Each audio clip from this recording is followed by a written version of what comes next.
couple minutes, but should we get started, or what do you think? I see Corky vibing upstairs. There he is. Hey, wrong chat. Yeah, we can go ahead and start in a minute. I'm just gonna go ahead and let everyone know we are starting. Okay, sounds good. Yank, what do you want to? I know you wanted to go over the Bell Bash story at some point and get people's views on that. Do you want to do that at the start or after we get through the normal Q&A stuff? I think we can touch on that because that's a question that Wellington raised, or at least he touched on that. So I think we'll get there when we get to his. Okay, it's just a more natural thing like that. Sounds good. Because I did actually play through it 30 minutes ago. Oh, excellent. Well, then you're ready, Wegbird. Well, then kick us off. All right. Well, I've got another list of questions here that were just sent in, so we'll get to those, but go through the first ones first. These are from our resident streamer, Incinda. First question being, is there a VB website being worked on? Yeah, there is. When it will go live, I don't know if that's going to precede the launch or not, but yeah, I think everybody probably is in agreement that websites don't seem to add too much, right, to games or game information. I mean, usually, kind of social avenues are better for communication, or I mean, shoot, this unofficial Discord is, far and away much better than a site for that kind of purpose. So our immediate needs being communication, working with you guys, getting feedback, that kind of thing. I see that as being more prevalent than a site.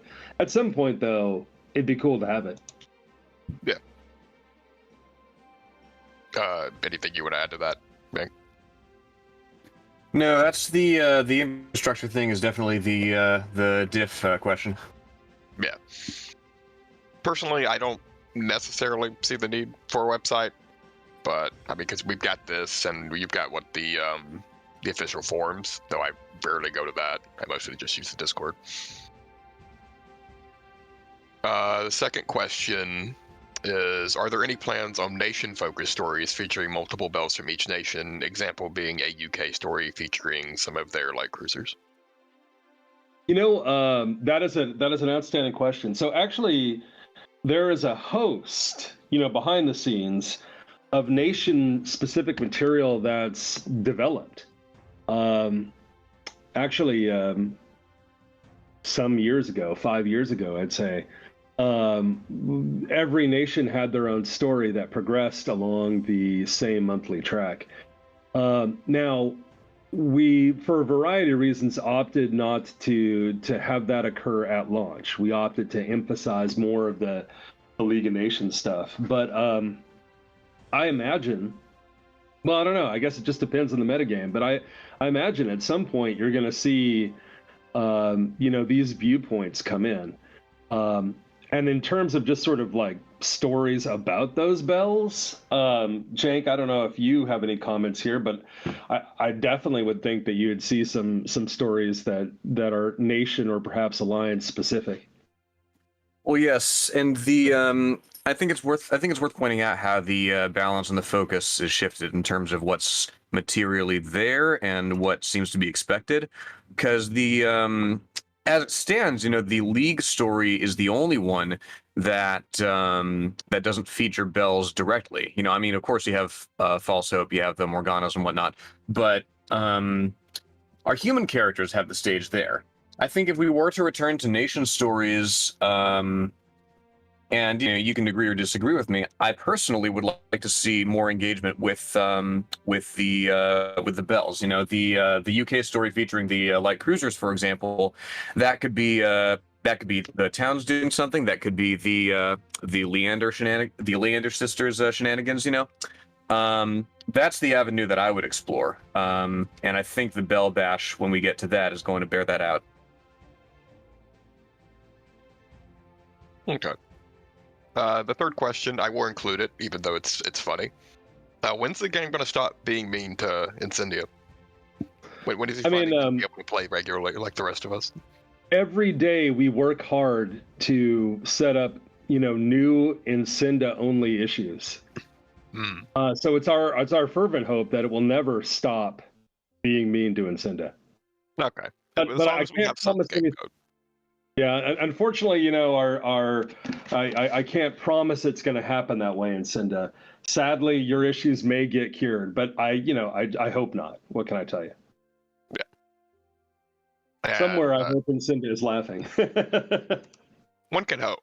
The final question from Incendia is EXP boost based on each HQ or better EXP gain for bells and captains in general. The main reason being that Volume 1 stories are 1 to 30, but Volume 2s are level 30 to 105, meaning anyone who wants to progress in a bell story is a bell completionist, has a steep hill to climb to be able to do that actual content. Yeah, I mean, I hear the balance concern. I think that a lot of us, over the past year or so, have really kind of looked into this in a variety of different ways. Certainly, the game designers have been all over it. I mean, at heart, it boils down to, yes, you need like a very simple, easy, sort of foundation experience, right, for your bells. And then as you go along, right, and you progress deeper into the story, to get that sort of friendship and romance, I think the thinking is, hey, you gotta have spent some time with her, right? You gotta have progressed her in order to get to those levels where it sort of makes that relationship meaningful. Now, with the new system that you guys are about to experience, where you can take a bell from 0 to 40, like in a promotion, right? I think you're going to find that getting her to decent levels, for the relationship side, like the friendship and the romance, will be easier and easier and easier. So you'll have to spend less time, right? As long as you've got the Vesters backed up there. But I think the general idea is that we want you to hang out and be with these bells, right? We want you to sort of invest that time in. I know I can at least speak on my part. It got to the point when I was doing all of the stories last beta where I didn't level up the bell I was doing the story for. I just used my main fleet and brute forced it and then repaired. I did that. Which is an option. Absolutely. So I can't speak to that. At least that's how I do. And still sort of do things because it's easy. For me. If there's nothing else on that, moving on to the questions from Wellington. They would like... sorry, just one more thing. So Cinda pointed out that it's tedious. Yeah, that is true. I think that there's an aspect of that's the case. Now, whether or not in the grind, the level grind of a bell, you form an attachment to the character, really sort of get to know her and understand her and have fun and tweak her equipment and check out her performance and all the rest. So whether or not that occurs or not, right? Like, yes, there is a grindy aspect to it too. We don't want it to be too grindy. Hopefully the new promotion XP bonus thing will resolve that or help ameliorate some of the issues there. But yeah, I mean, ultimately, right? Any system which is like, hey, spend time with your bells, like, well, it's going to be grindy. And there's some innate grind there, yes. Yeah. If that's all, Wellington would like Yank to get a Sin impression again, since the original one has apparently been lost. Really? Lost? It's not in any of the previous streams. Apparently, I don't know. I don't go back and watch my own work. Yeah, it's and that would be unfortunate to have to dig for that. It's also unfortunate that, again, we don't have our sound guy on hand to actually give you the Sin voice, but, again, it is more about performing it than, about nailing the exact, what's the word that I'm looking for? Well, you get what I mean. Yeah. Well, I guess you are my little pod champ. Come here. All right, everyone's got it. We're all happy. Everyone now knows where to go. It's this Q&A where you can go and find it. Okay, great. Moving on. We'll do a weekly series where Sin just appears and we'll get Jank to do the voice. Yeah, there you go. Instant the word PogChamp was not invented in 1939. I'm sorry to say. Will there be more Morgana stories such as the one for Sloth? I think it's fair to say yes. Yeah, sure. And the Morganas are clearly. Oh, sorry. Go ahead, Jake. Well, yeah, and as well, it's to speak on what I think you were going to say. Yeah, the Morganas are, there's more of them coming, and especially with Sloth, but some of those hypothetical future ones, you'll see more of the lore impact as well. So you have that to look forward to. Yeah, Kat. I mean, right? We got to do something about all these this fifth column, right? That's emerging here. The Morganas certainly are an important part of like telling the story, right, and how the course of the war evolves. So definitely you'll be seeing that.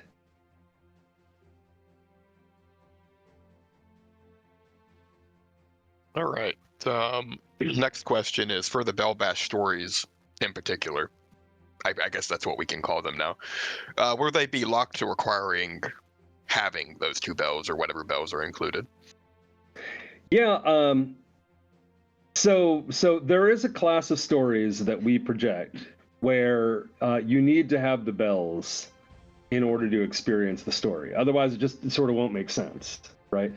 But things that are in a context like the Bell Bash, you can kind of sort of, if you squint, you can kind of go, well, I guess if a bell is awake, she'd be there, right? And that it's fun, right? So you want to have those. So I would think that you'll still see some stories that involve groups where contextually it sort of makes sense that maybe the bells could all be together, and then I think you'll see other stories where no, if you don't have both of those, then you really can't do the story. Mm-hmm. Really, it's more of two different classifications, sort of. Yeah, I'd say that's right. Yeah. All right, and that's a good segue for you wanted to discuss just in general the Bell Bash story itself and what people's thoughts on it were, if they'd played it. Yeah, and let's see. I think Frozen Scarecrow had played it. I think a few others had played it. Looking over the feedback, it was there was really good feedback, and I've definitely appreciated the response from the people on the Bell Bash and also the regular Bell stories in general. It gives us a sense of what it gives us a sense of what people are looking for. It gives us a sense of what surprises people, and there's nothing huge and structural that people had in terms of any issues with the narrative.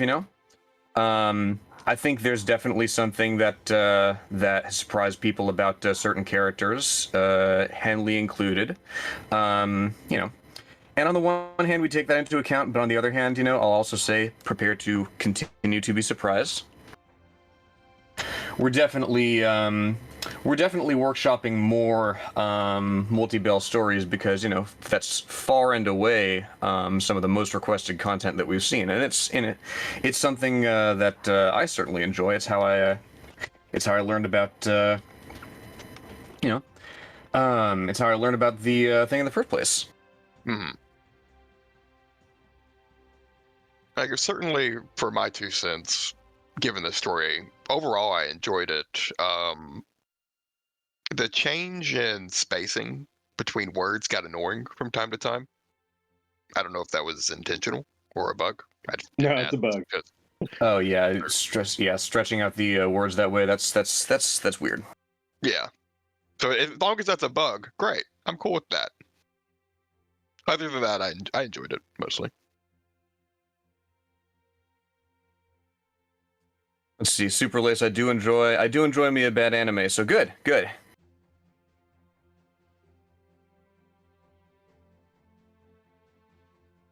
And giving anyone else time if they want to comment on that or not.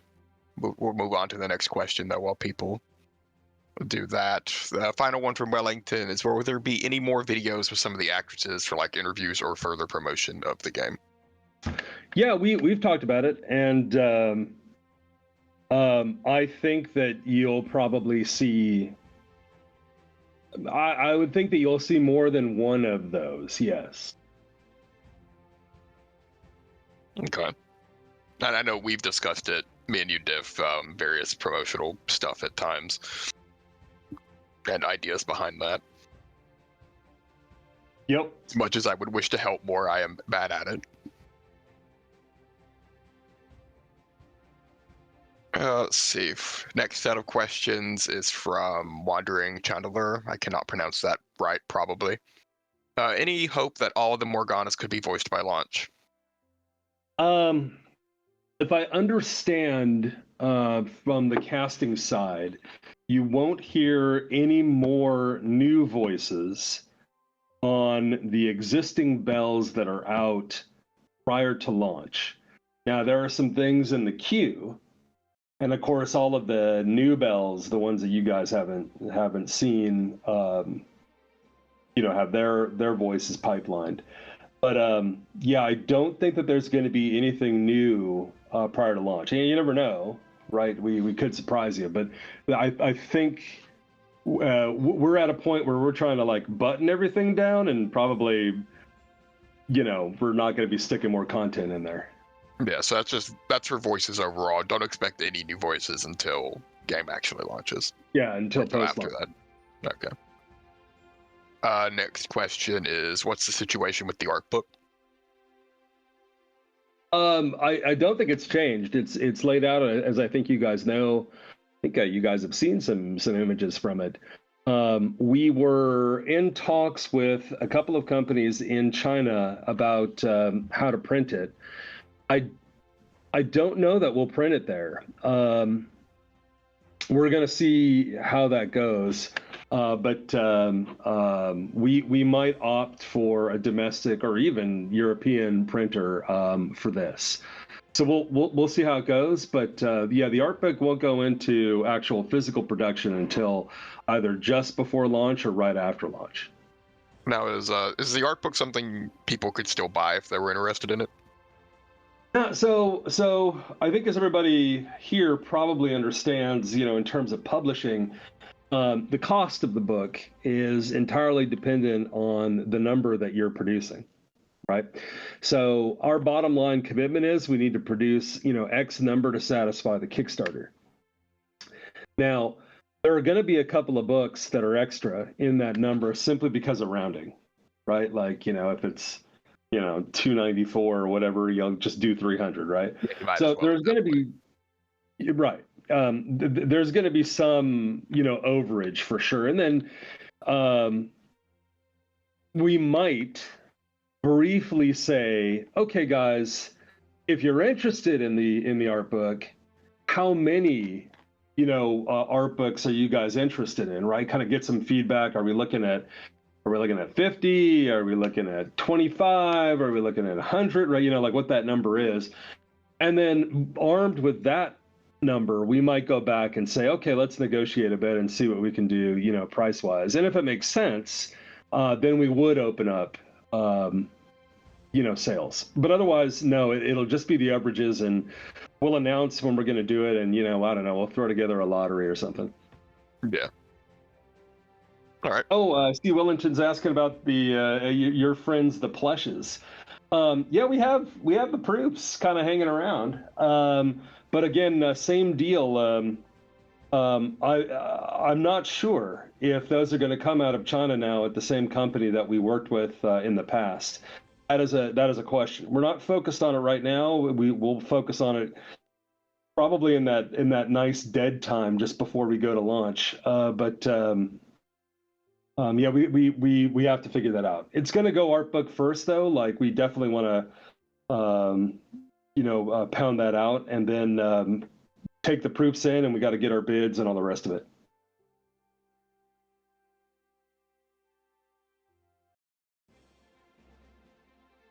All right, then, and the final question from them is one that's already been answered earlier this Q&A. So we'll move on. Finally, we've got questions from Sarcastic Cat.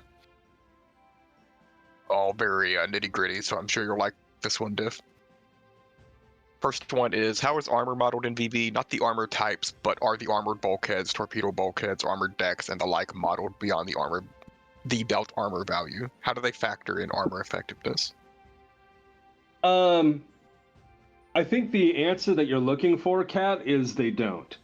There is an aspect to critical hits, which includes like differences in construction that might be present between a battleship and a destroyer and, let's say, a cruise liner, right? You're going to see, the former crit less than, the latter, say, for instance. And all of that has to do with the bulkhead thickness and the construction and so on and so forth. But in terms of pure penetration and armor, VictoryBelles uses a pretty simple kind of point event approach. You either pierce or you don't.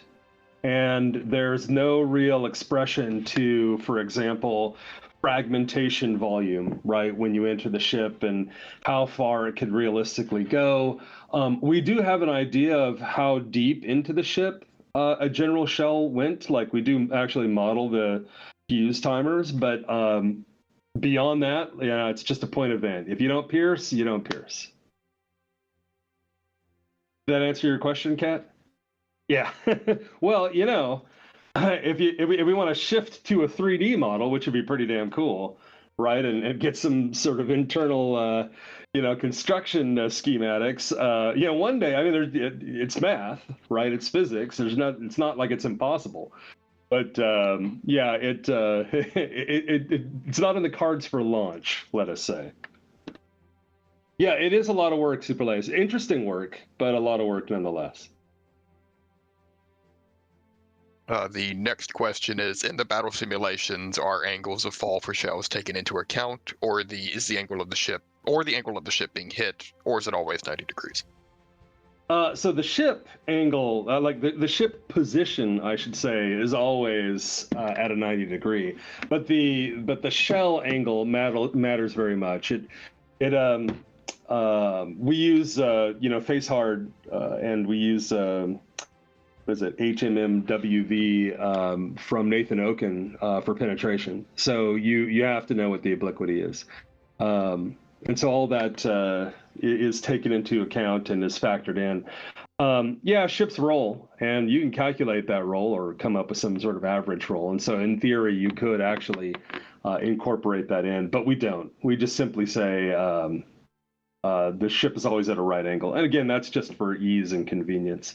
I imagine that one day we might do something different there, but that's the way it is today. The other thing that angle of fall does for you is it tells you whether or not you hit horizontal surface or vertical surface. So obviously, if you're coming in at a very low angle of obliquity, you're not really going to hit a horizontal surface, and if you do, you're going to probably just ricochet right off of it. Versus, if you're coming in at an angle of fall of 45 degrees, right? Chances are far greater that you're going to hit the deck.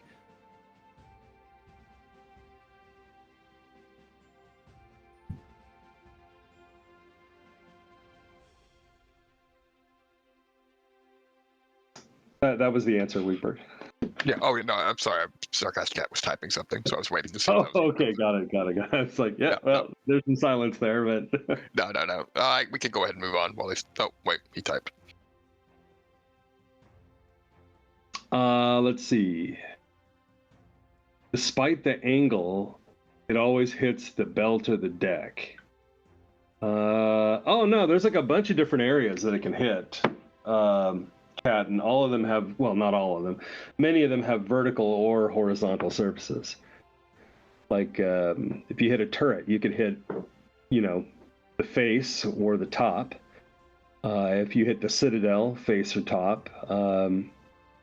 Fore and aft, face or top. Superstructure, the conning tower, the barbette. Barbette doesn't have a top. Well, the top is the turret, etc. But yeah, no, there are a bunch of different locations on the ship that you can hit.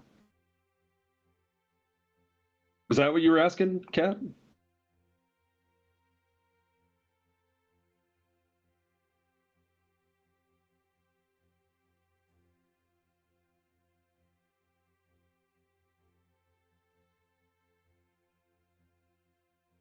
Okay, well, while he's typing, should we just Moving go on to the for it? next one? Yeah. Yeah, we'll just fold in any As responses. the next question is, has the German invasion of Poland continued past the 1st of September after the Morgana intervention at the Westerplatte? What is the overall status of the conflict during the month? Ongoing. Yeah. Oh, sorry. Go ahead, Jake. Yeah, ongoing. It's the fall of ice is still going on. The broad strokes of the Second World War are still in place. The land war hasn't ended just because there's this apocalypse descending. I think some of the specific contours of how the various belligerents prosecute the war are up to metagame considerations. But broadly speaking, Hitler has still invaded Poland. Japan is still in China, and of course, the UK and France are still arming up for the, the phony war and the very, very initial sort of opening moves, So the Morganas are absolutely in the backdrop of that, but the war has still kicked off, no question about it. I recall that we did something on the Kickstarter relative to this topic. Definitely, there would have been some tactical and operational pauses, especially near the coast.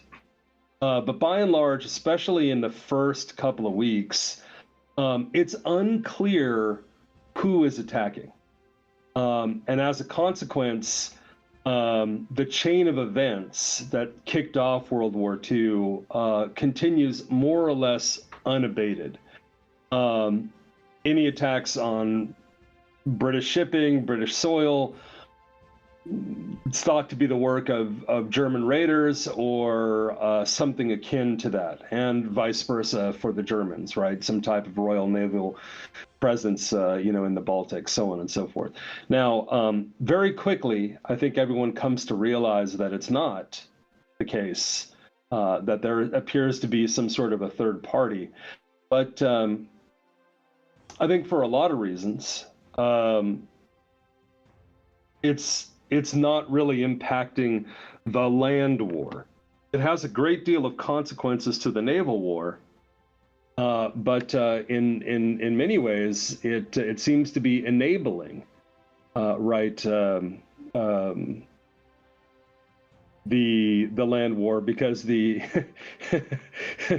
the Morganas are doing a ton of damage, to especially the UK. So I would say, as a rough guide, the first 3 months of the game, you should loosely expect that if it happened in the real world on land, yeah, there might be a day or two lag, but it's still happening in the game.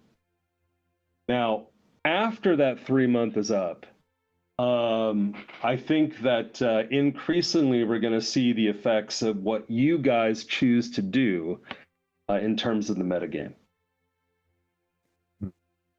And in terms of history, in large part, just as the Morganas don't really have any, don't really derail the war entire in these first 3 months. You'll see a lot of the, you do tend to see a lot of the prejudices and rivalries and assumptions on a national scale playing out with regard to the Morganas, similarly to how they were playing out right now. the USS Constitution, for example, her image becomes essentially a kind of symbol for all the isolationist elements. Particularly, Charles Lindbergh was a big fan of USS Constitution in the Belverse, and he invokes her name when he says, yeah, the U.S. Navy should stay within like 100 miles of its borders and go no further, or 100 miles of its waters and or of its coast rather, and go no further. Funnily enough, like one of my favorite little lore nuggets is that, in that initial confusion phase where each country is wondering if its great enemy is behind the Morganas in some form or fashion, one of the big pieces of evidence against the Morganas being a secret German project is that Hitler himself is very loudly and publicly adamant that the Jews are responsible somehow. I see Corky has anticipated us. Aha.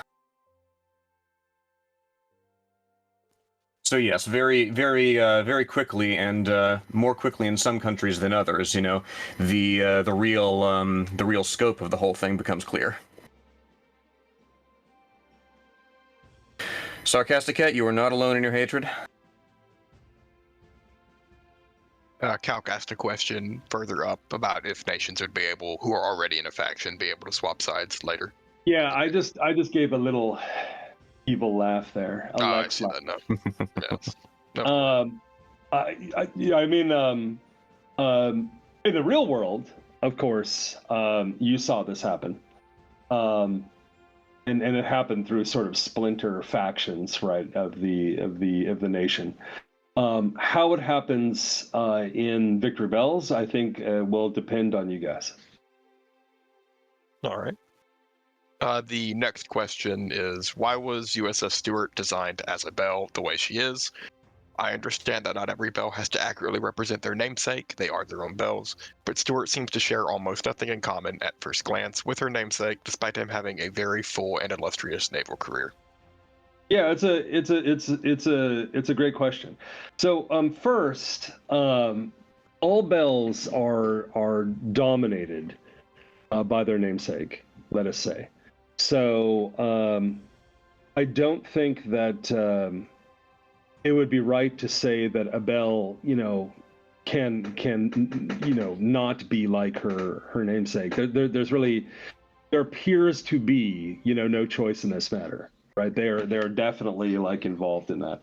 Now they might not present it in exactly the same way that people might expect. And I think Henley is one of what's that, Fifth or Ninja's favorites, right? Like same deal, like she's just a, sort of a goofy character, but the real Henley was not, right? As the case may be. I think that there's probably two kind of responses before I get to how it was designed. The first is, I think that you'll want to see how the character evolves over time.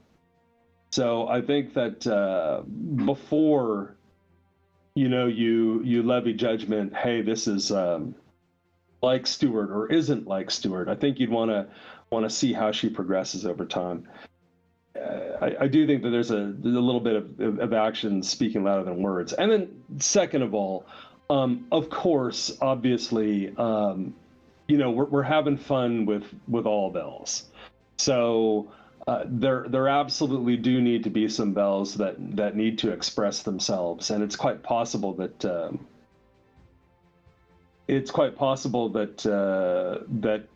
that if the designers had deeper knowledge of the biography or the sort of character of Stewart or Henley or whomever, right, Hans Ludemann, maybe things would be different, right? So you're going to naturally have to expect that it's possible that there are things that were missed in the design phase.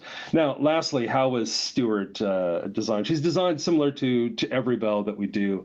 The art team, they work up a design board that contains elements pertaining to her career, her namesake, things that were going on during her construction, places that she went to, orders that she received, famous captains or other personnel, so on and so forth. And all this is fused together. And then the artist comes in and steers her one way or the other. So she's got elements that were built up from her history. I personally can't tell you what those are. Sorry. But yeah, they didn't start out and go, hey, we need a cheerleader, right? In the case of Stuart, we need a cheerleader, so let's pick Stuart. They didn't do that. They instead would have worked up a design board, and probably somebody had something to do with cheer, and that's how she got her outfit. Now, what that is, I have no idea. You guys will probably know better than I. Yeah, the process is pretty intense. Like the other day, somebody, was it you? I can't remember who it was. Kat, I think you were going like, hey, how can I design a bell? It's a pretty intense process. They sit down, they do a full bio, they get her, record of movements, and they run down like famous captains and places and events, and they do their research there, and everything goes into a design board, and then the art director gets a hold of it, and it works the exact same way in Cinda, although unfortunately I can't tell you what references are used there. It goes to the art director and poses and all the rest of it, and then it goes to the artist, and then coloring and blah, et cetera, et cetera, et cetera. So it is a lengthy process. It takes more than a month per bell for sure. There's one in particular, elements of whose, because I mean some of the elements of various designs do come more easily and are more quickly accepted than others for various reasons. They speak to us all in a certain way. Within the framework of her history setting the tone, of course. But there's one in particular that sprang more or less fully formed from the team collectively, and I can't tell you about her yet, but you'll see her, you'll meet her. And then sometimes there's like, who was it, Sloth, right? That is evidently like, what is it, Sleeping Princess or something? That was uncanny. But yeah, no, she had her own design board and the whole deal, and like you're just like, damn, at a certain point. Yeah, that kind of blindsided me. Yeah, and then we're not even talking about the data, right? And like all the different weapons and when she had them and boilers and such like. Yeah, it's a pretty intense process. Calc, you had the question: could Germany switch sides? Sure. Yeah. Good luck with that, but sure. Why not? Yeah, it's just one of those things that, like, in theory maybe, but the steps that you would have to take, the steps that the player base collectively would have to take to create some kind of to create those kinds of conditions are it's very many and very complex, and who knows what would happen on the way there. Some things are easier than others. Hey, I'm bribable if anyone needs anything done in a game. That's the spirit. Step 1, assassinate Hitler. There's people tried. People really tried. Yeah, they did. You know what they say, right. What, 30th time's a charm. The next question is, in the case of USS Recruit, her wood was broken up and utilized in local projects. Not all of that wood is likely to have survived to 1939. Does Recruit's Hull utilize new and old wood? I don't think that we have ever provided the in-game explanation of how it is and why it is that the player has Recruit. But if I remember, I think we deliberately avoided it. Yeah, we know the answer, and the answer has to do with what I think Kat's next question is, which is about the Vestras sort of summon up the bell. So we'll just leave it there as a teaser. But clearly, Recruit stuff was all used, so she can't have any the majority of her can't possibly be what she had out there when she was sitting around in Union Square. I think it's a little bit, metaphysically speaking, it's kind of a similar question. There's a little bit of a common denominator with this next question that's coming, which is, Vestures having something to do with the ship appearing, with a bell appearing specifically. And maybe with more than just bells, but I'll leave it at that.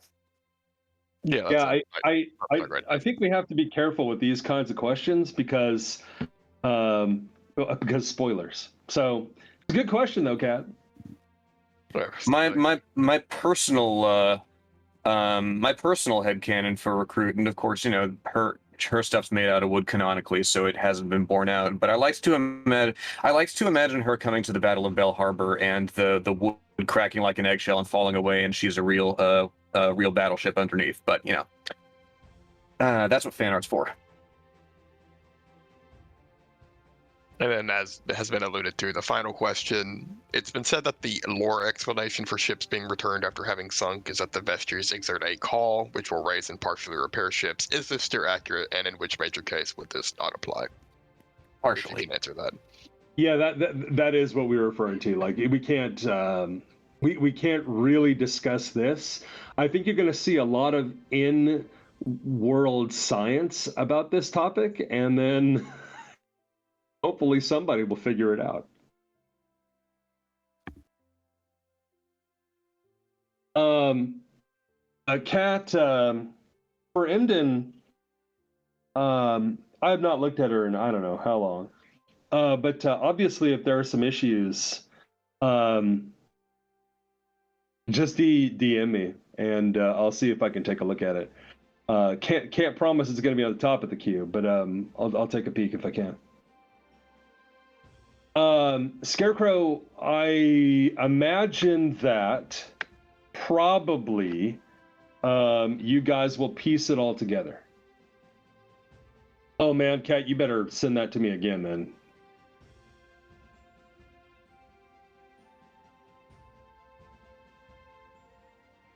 Will all this become known to the player over the years after launch? Oh yeah, the Bellverse is wider than just 1939, and they're even in the Sloth story. Again, I refer you to that. The science is still very much being unfuzzied. I do so like expect more of that. Quote unquote there. Yes, that is still true. It's not exactly real, nonetheless, but founded in real principles, so that there's something there. That's sorry, go ahead.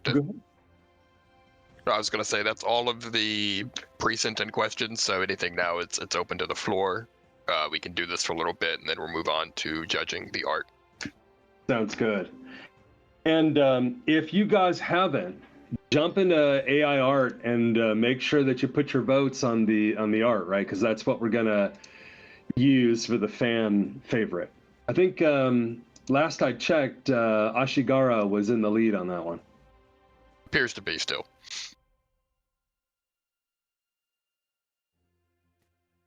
Elzia, very true, very true.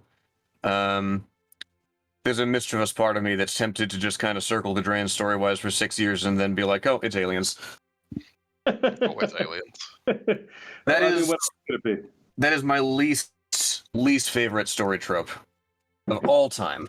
Obviously, it's an eldritch being of some horrible description. And Jank, that's exactly why we're doing it, but shh, don't tell anybody. Oh yeah. No, it's. I think your secret's safe in this space. Oh, was Soul Mary on top? Mallory on top? Excuse me. Oh no, no. The little prestige icon is the vote. So right now it's Ashigara. Do torps do way more damage than they used to? Do they do? There was a tweak over there, Super Lace, but I'm not aware that was that significant. If you get unlucky with the crits, well, I mean, anything that hits you underneath the waterline, right, is just dangerous. Torpedoes hurt.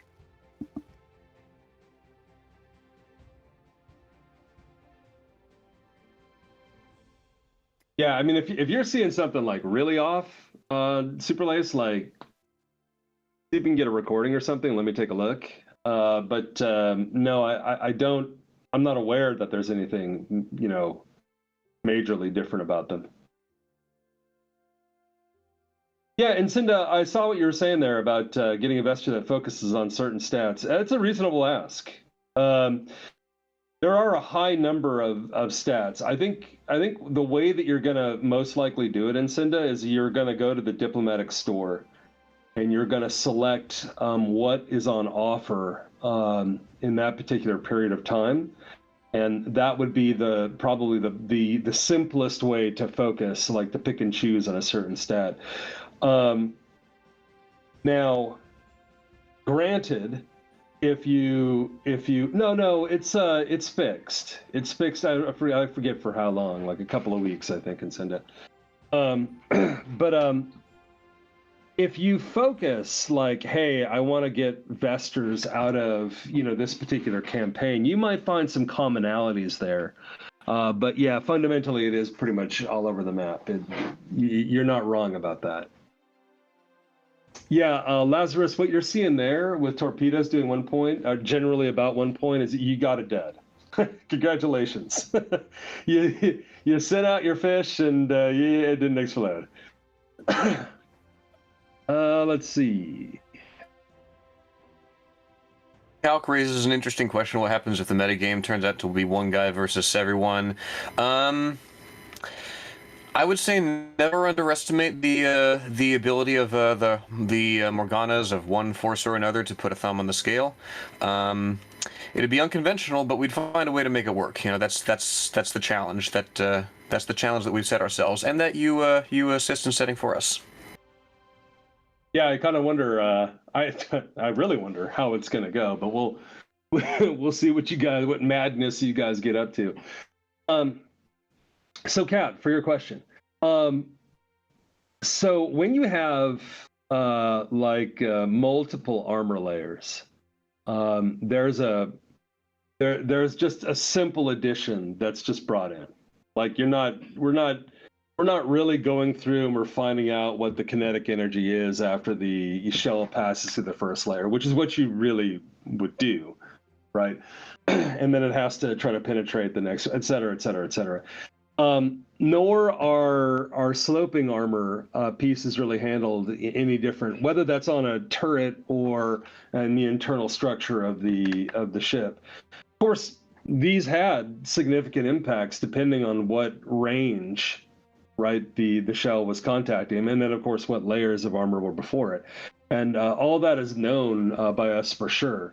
But the internal geometry of the ship, right, the 3D aspects of the ship and how shells would penetrate in the real world, that is beyond, right, what we're doing for launch for sure. Not because we don't want to do it, but because the necessary foundation to do that, right, is very extensive. But very cool. This is true. Regarding the speculation down here, there is a papal encyclical that comes out very early in the war that demurs on whether on where Bells and Morganas fit into the whole Christian cosmology. Basically, we don't know if they're angels or demons, the Vatican says, but if they want to be Catholics, they can be. Let's see. Did we get all the questions? All the ones that have been submitted. Now we're just kind of freewheeling. Someone wants the April Fool's skin for Swalmari. Yeah, that sounds dope. We should definitely do that. But then it wouldn't be a joke, though. Sadly, if we did it, you'd all know. You'd already know. So it wouldn't be much of a trick, right? Kat, your question about torpedoes armor penetration, right, on that half-inch steel on a destroyer, or less rusted on the hull of a merchant, right? Yeah, we don't model armor penetration on the torpedoes at all, and that's because it would be situational. You'd have to know it. You'd have to know it for the one case where it doesn't penetrate. I mean, it's a dud, excuse me, and you wouldn't need it for the others. But super interesting. Yeah, no, yeah, you're totally right. What we do is we just collapse all that down to a single face.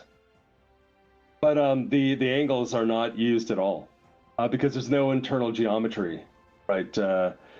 Within VictoryBelles, it's treated as a point event. Again, not because it's realistic to do that, but because without doing the internal geometry of a ship, you can't do this. Yeah, and again, there are bells who are content to live within those limits, and there are bells who push them. Yeah, it would be awesome though. I think as we go along, I think the team is more or less united that we'd love for this to become an even deeper simulation than it already is. But there is a lot of preparatory effort and the language, right, of how to describe this would need to be evolved. But yeah, no, it'd be totally awesome. Corky, to your question, there are canonically Catholic bells. I think the idea of Morgana's converting is wishful thinking on Pius XII's part. But never say never from his perspective. Wigbert, we actually have What have I done? Oh God! For the Royal Navy, we actually have their stores list for wartime conditions. So. It's totally possible. There's not a lot that can go bad on those wartime stores, though. I'll tell you this: they thought about it extensively. Well, that's good. I have not ruined things for the player base once again, like I did for who was it? One of the Japanese heavy cruisers. I ruined it. Okay. Any other questions? Otherwise. Yeah, there's Russian Orthodox bells out there. It depends on, and they're, again, like any religious tradition, your practice depends on your relationship with the state. But yeah, that's not out of the realm of possibility. Yeah, they're out there, sub rosa, but out there. Elsia, that's a truly alarming question. I'm not gonna answer that. All right. Anything else before we do our little art judgment here? We've got some questions for some folks. Is Mignon on? We don't have Mignon, do we? Yeah, unfortunately, I tabbed over to the AI art channel. Unfortunately, they had to be at work. Oh damn. Okay. Well. We're gonna have to remove. Well, she didn't put her entry in anyway, but we did actually have a question about her suffering, which I thought was